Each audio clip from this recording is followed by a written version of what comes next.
Olá pessoal, tudo bem? Tudo certo? Tudo ok por aí? O que aconteceu com Lázaro depois da sua ressurreição? Nada se fala sobre isso. Os evangelhos logo se esquecem desse milagre fabuloso.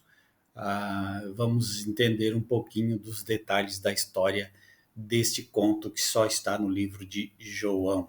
A ressurreição de Lázaro, capítulo 11, versículo 1, nos diz assim, que narra o milagre de Lázaro, tal da ressurreição de Lázaro. Este é um dos milagres mais bizarros quando se considera os detalhes. Lázaro era irmão de Marta e de Maria, que avisaram Jesus que ele estava doente. Jesus, inexplicavelmente, não se apressou em curá-lo. Permaneceu no mesmo lugar por 2 dias, como se esperasse que ele morresse. Então partiu com seus discípulos e no caminho disse-lhes: Lázaro morreu e por causa de vocês alegro-me por não ter estado lá para que vocês creiam. Aparentemente, ele esperava que a fé de seus discípulos aumentasse se o vissem ressuscitá-lo um morto. Mas, em todo caso, parece lógico que a cura do homem gravemente enfermo teria o mesmo efeito, visto que os discípulos já haviam presenciado outras ressurreições do Mestre. Por que precisariam de mais uma para crer nele?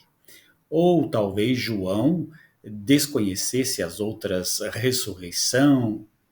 duas ressurreições que haviam realizado? Quando Jesus se aproxima da casa, Marta sai ao seu encontro e inicia-se um diálogo entre eles. Se o Senhor estivesse aqui, meu irmão não teria morrido, mas ela acrescenta: mesmo agora eu sei que tudo o que o Senhor pedir a Deus, ele lhe dará. Marta presume que Jesus pode ressuscitar seu irmão, mas que não é ele quem o faz, mas Deus por meio dele. Seu irmão ressuscitará. E Marta diz: Eu sei que ele ressuscitará no último dia. Eu sei que ele ressuscitará no último dia. Agora ela parece já não ter tanta certeza. Eu sou a ressurreição e a vida, quem crê em mim, ainda que morra, viverá. E quem vive e crê em mim, jamais morrerá.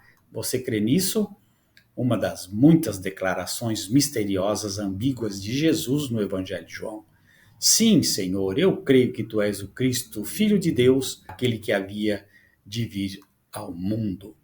Palavras que não podem ser usadas para provar a divindade de Jesus, visto que um incidente antes ele havia afirmado que Jesus realizava milagres pelo poder de Deus, não por si mesmo. Marta chama Maria, que também chora, e repete as palavras da irmã: Se tu estivesses aqui, meu irmão não teria morrido. Mas ela não compartilha da fé de Marta e Jesus não dialoga com ela. E então se desenrola uma cena que nunca deixa de nos surpreender. Jesus ficou profundamente comovido, perturbado e chorou, e se comoveu novamente em seu coração pelo homem morto. É surpreendente porque ele esperou que o homem morresse, embora pudesse curá-lo. E por que chorar tão exageradamente por um morto que voltaria à vida em poucos minutos? De fato, ele se aproximou da gruta onde o corpo estava sepultado e quando Marta o lembrou de que já cheirava mal, pois ele estava morto havia 4 dias. Agora ela parecia duvidar novamente. Jesus lhe disse: Eu não lhe disse que se você crê, verá a glória de Deus? E então ele nos surpreende novamente. Pela primeira vez, ele levanta os olhos para o céu e fala com Deus: Pai, eu te agradeço porque me ouviste. E eu sei que sempre me ouves, mas disse isso por causa da multidão que estava ali, para que creiam que tu me enviaste.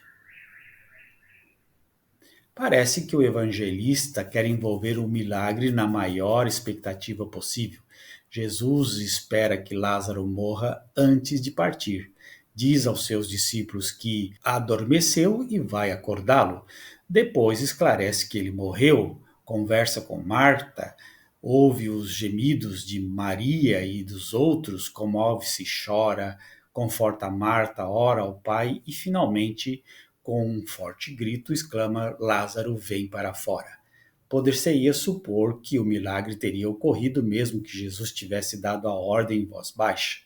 Bastaria que ele sequer pensasse nisso. Por que ele gritou? O fato é, e aqui vem outra surpresa, o morto saiu com as mãos e os pés atados com faixas de linho.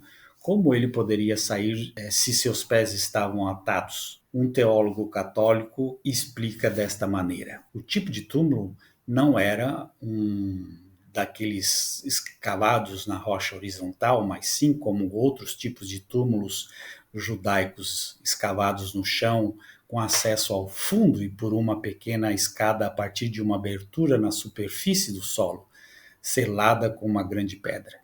Assim devemos entender: Lázaro, imobilizado pelas bandagens, subiu milagrosamente os degraus devidamente e parou ao lado de fora da gruta. Foi então que Jesus ordenou: desatem-no e deixam ir. Os fariseus ouviram isso e conspiraram juntos. O que devemos fazer? Este homem está realizando grandes milagres?